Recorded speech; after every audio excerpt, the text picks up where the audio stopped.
හිතේ තියෙන නිදහස. ඒකම කිව්වේ. හිතට නිදහසයි, හදවතට සැනසෙල්ලයි,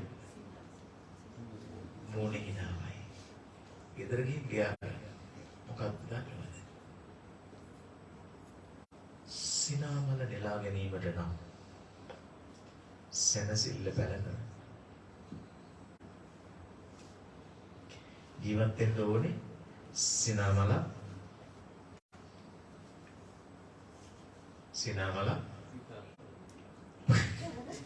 මොහොන්දර රන්දා ඊළඟ ගාතාවක් සිනාමල මොහොන්දර රන්දා සිනාමල මොහොන්දර රන්දා ජීවත් වෙන්න පුළුවන් වුණොත් ආයුධවර ලායිලා කොහොමද නැත්තම් දබර විතර ආයුධේ ලායිලා කොහොමද දබර විතර සිනාමල මොහොන්දර රන්දා ජීවත් වෙන්න පුළුවන් වෙන්නේ සැනසෙල්ල බැලකලොත් ආන්ගේ සැනසෙල්ල බැල කරපුවාම සිනාමල නෙලා ගන්න පුළුවන්. හරියට good night බැලකලොත් good morning නෙලා ගන්න පුළුවන් වගේ. good morning ඕනේ නම් good night බැල කරන්න ඕන. ඒව ගෙදරින් ගියා ගන්න. මෙර්දී දම්දි අසපුයි පින්වතුනි බණහන්න මම කියපු දේවල් වල පිළිපදින්න කොටසක් තියෙනවා. තේරුම් ගන්න කොටසක් තියෙනවා. දැන් විශ්වාස පරමාඥාති කියන එකේ පිළිපදින්න දෙයක් නැහැ. තේරුම් ගන්න දෙයක් තියෙනවා. ඔබ මෙහි ජීවත් වෙන්න ඕනේ නේද ඒ වගේ. විශ්වාසය තමයි මානකය. මානකය නිර්ණායකය. Measurement and criteria. විශ්වාසවන්ත. Trust කියලා කියන එකම නෙවෙයි විශ්වාසවන්තකම කියලා කියන්නේ ලෙන්ගතුම. හදවතින් හිතවත්. සිංහලෙන් කියන්නේ බොක්කි කියලා. බොක්ක කියන්නේ නේද? බොක්කෙන් හිතවත් වෙන්න බෑ. හදවතෙන් හිතවත්. ඒ හදවතෙන් හිතවත් අය අපිට නැද්ද කියන්නේ? ඉන්නවා. එක්කද නේද ඒ? නේද අයෝ ඉන්නව නේද සමහර වෙලාවට බලම බොක්කක් නැහැ. බොක්ක තියාගෙන යන්න නැහැ. ඕන් ඒකත් ගලවගන්න. එහෙනම් හිතවත්කමේ නිර්ණායකය ලෙන්ගතුකමයි, ස්නේහවන්තකමයි, දයාවන්තකමයි, කරුණාවන්තකමයි. ඒකටයි විශ්වාස පරමාඥාති. පිළිපදින්න දෙයක් නෙවෙයි ඒක තියෙන්නේ. දැනගන්න දෙයක්, අවබෝධ කරගන්න දෙයක්. හැබැයි අර පරිභෝජන රටාව self control, mind control, පරිභෝජන රටාව, consumer behavior එක පිළිපදින්න ඕනේ. තමගේ ආර්ථික පරිපාලනය කරගන්න. ඒක තථාගතයන් වහන්සේගේ දේශනාව. මේ දේශනා සමහර රටවල් මේ විදිහටම පිළිපදිනවා. හැබැයි බෞද්ධ කියලා කියන්නේ නැහැ. කියන්නේ නැතුව පාවිච්චි කරනවා. ඇත්තටම මේවා බෞද්ධ රටවල්. අර මීහරක් කතාව මාමාගේ කතාවක් කියලා ඉවර කරගන්න. අපේ පන්සලේ හිටිය මාමා කෙනෙක්. ඒ මාමව ගත්තේ මම පස්සට පූජා කළ හරකෙක්. මට අනුකරා. ඒ හරකා හදන්න මට තේරෙන්නේ නැති හින්දා මම මාමා කෙනෙක් ගත්තා. හොඳ වෙලාවට මාමා ගත්තේ නැන්ද කෙනෙක් ගත්තේ නේ. නැත්නම් මාමා ඉන්න දෙන්නම ගත්තා නම් හරකා හදන්න හම්බෙන්නේ. මේ හරකා රටව ගහලා හරක් 12ක් බෝඩපත් වුණා. දැන් පන්සලේ ඉන්නේ අපි තින්නේ. ඒක නිසා මම කරපු වැඩේ හරක් 12 ලොකු වත්තකට ගෙනියන්න කියලා ලෑස්ති කරලා දුන්නා. අක්කර 35ක වත්තා. දැන කියන්නේ අක්කර 35ක වත්තා හොයලා මම අර හරක් 12 දෙනා යවුවා. අවුරුද්ද දෙකක් විතර වගේ ගිහිල්ලා මාමා ආවා ගියේ පොසොන් එකට පන්සල. ආවම මම මාමාගෙන් අහනවා ඇහුවා ආමි. හරක් ඉන්නවද? කීයක් ඉන්නවද? 16ක් ඉන්නවා. හොඳින් ඉන්නවද? හොඳින් ඉන්න. කිරි ගන්නවද? කිරි ගන්නවා. විකුණනවද? විකුණනවා. මාමා ඉන්නේ වත්ත බලා ගන්නත් එක්ක නේද? ඔව්. පඩියක් හම්බ වෙනවා. ඒතර ගොම විකුණනවා. හරක් ඉන්න මසර විකුණන්නේ ගොම විකුණනවා. කිරි විකුණනවා. පඩියක් හම්බ වෙනවා. වත්ත කොච්චරද? අක්කර 35.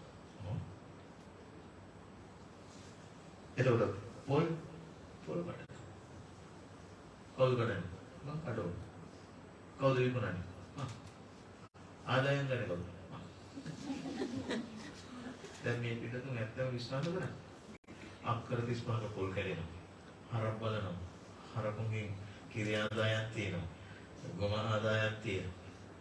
පොල් ටික කඩලා විකුණනවා. ඊට පස්සේ යා කියනවා මං වවනවා. අවල මං පෙරළු කඩයක් දාලා දෙන එකේ විකුණනවා. දැන කියන්නේ ඇයි දන්නවද? අස්සෙලා ඇයි දන්නේ හරක්. එච්චර හදාගන්න. වෙරළාවක් මේ ජොබ් එකට වඩා හොඳයි හරක් බලන එක කියන්නේ. දැන් මේ මොනසෙන් ආදායම් බලන්න. හරි සතුටුයි. මම ඉන්න බංගලාවක් තියෙනවා. බංගලාවක්. මේ හරක් බලන මිනිස්සු දැන් ඉන්නේ බංගලාවක. මම දැන් මේ වත්ත ඔයාලට දුන්නේ කවුද? මාත් එක්ක කියනවා බලාගන්න. මාත්‍යා මේක පොල් ගන්නන්නේ නැහැ. ඒතර එයාට කියලා තියෙන්නේ කවුද? මාත්‍යා අයිතිකාර මහත්තයා. මාත්‍යා අයිතිකාර මහත්තයා මේ කියලා වත්තේ ඉන්නේ කෙනාට ඒ ආදායම් ටික ඔක්කොම ගන්න කියලා. දැන් වත්ත බලාගන්න එක්කෙනා ඉන්නේ කොහෙද? ඉතින් එහා පැත්තේ. එයාට කොච්චර දෙනවද? ප්‍රොජෙක්ට් පාලයි. ප්‍රොජෙක්ට් 10යි. තට්ටු 2යි. නෝනයි මහත්තයයි බබාලනේ. මොකද ඒ කරන්නේ? දන්නේ. 6ට යනවා 6ට එනවා. උදේ 6ට යනවා හන්දෑ 6ට එනවා. එහේ මනස වත්ත බලාගන්න මිනිහට තට්ටු 2 ගියයි බබාලනේ නෝනයි මහත්තයයි උදේ 6ට යනවා අවුරුදු 6ට එනවා. මොනවද දන්නේ? අක්කර 35. මාමේ එතකොට මේ ඊටම කාගේද? දන්නේ. එතනනේ. එනවනේ. එදිනා එන්නේ නැද්ද? එන්නේ නැහැ. ඇවිල්ලත් නැද්ද? ඇවිල්ලත් නැහැ. කොහෙද ඉන්නවා කියන්නේ? ඩුබායි.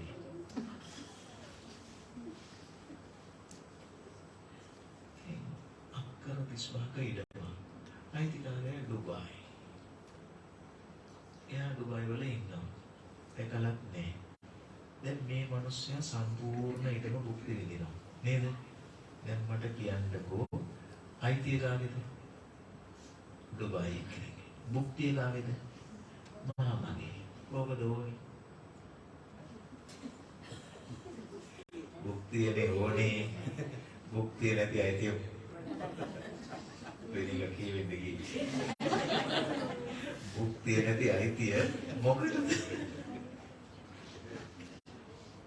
දැන් අයිතිය නැති භුක්තිය භුක්තිය නැති අයිතිය වැඩක්.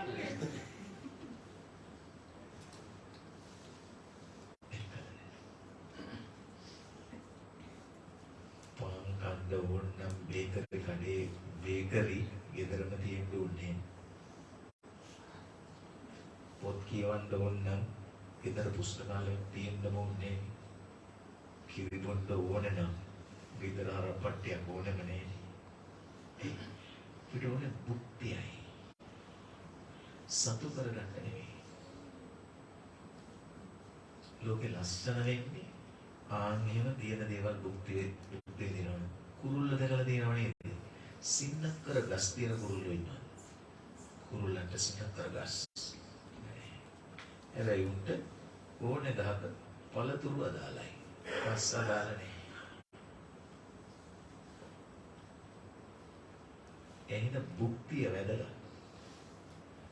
අයිතියට වඩා. මට කියන්න උත්සාහ කරන්නේ භුක්තිය ගන්නද අයිතිය ගන්නද? භුක්තිය නැත. දැක්කද මොනේ හිනාව නැති වෙන විදිය?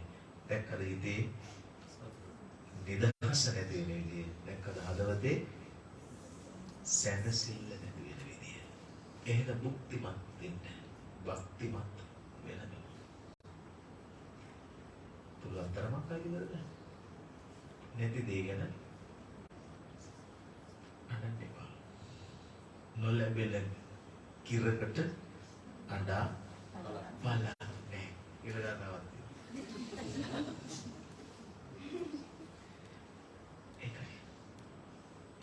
ඒක නිවන් දකින්න උවමනා වෙන පසුබිම් මනසයි මම මේ සඳහන් කළේ සන්තෝෂයි ඔබ දකින්න හැකියවීම ගැන නායක හඳුනට බොහොම පිං මට එන්න ගියාපු එක ගැන මෙර්දී දම්දිය අසපුවත් දෙක ඉන්න මෙර්දී දම්දිය අසපුව රැකගන්න මෙර්දී දම්දිය අසපුව රැකගන්න ස්වාමීන් වහන්සේව රැකගන්න නඩත්තු කරන්න ඔබට ලිඳක් කැපුවා හා සමානයි.